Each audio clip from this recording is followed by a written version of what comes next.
One common question I hear is, how does quantum computing factor into certificate lifecycle management? On the surface, some people might say it doesn't, but the reality is I think that it does. We've historically relied on just a handful of cryptographic algorithms, RSA and ACC, in the context of TLS for the last 20 years or so. But these algorithms are very well understood.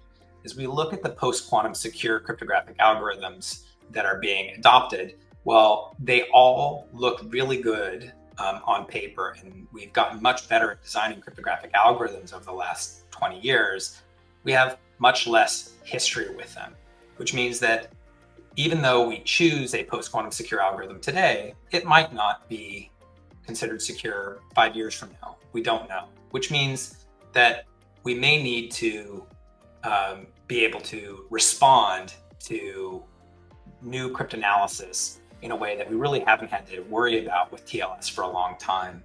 Another example where it may be impactful is that there are a lot more cryptographic algorithms that are in place, and we may see standardization on different types of algorithms for different use cases, which means that the ability to do automation becomes that much more important because we might have multiple post-quantum secure certificates depending on which clients that servers talk to. And automation helps solve both of these problems. So certificate lifecycle management can help lay the groundwork for responding to future changes related to cryptography, because it's just a matter of changing policy and deploying the right cryptographic libraries. And now you're able to respond organizationally to these sorts of changes.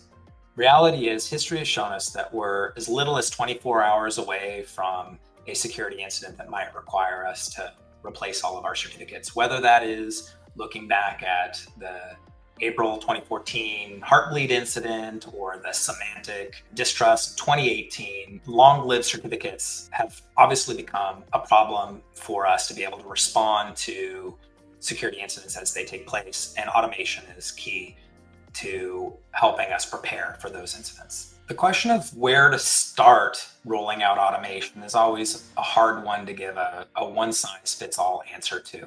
Every organization is a little bit different. There's a question of sort of engineering cadence that might be happening inside of an organization that can govern like where the best place to start is. There might be a new system being deployed. That would be an ideal place to start if you don't have automation potentially. Or there might be business critical systems that are more important than others that have maybe more resources allocated to them, and would make, in other organizations, a more ideal place to start.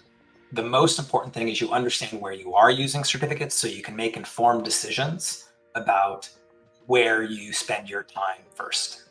When looking at when to start, I think the old adage of the best time to start was yesterday. The second best time is now. Rolling out automation is actually a well understood problem.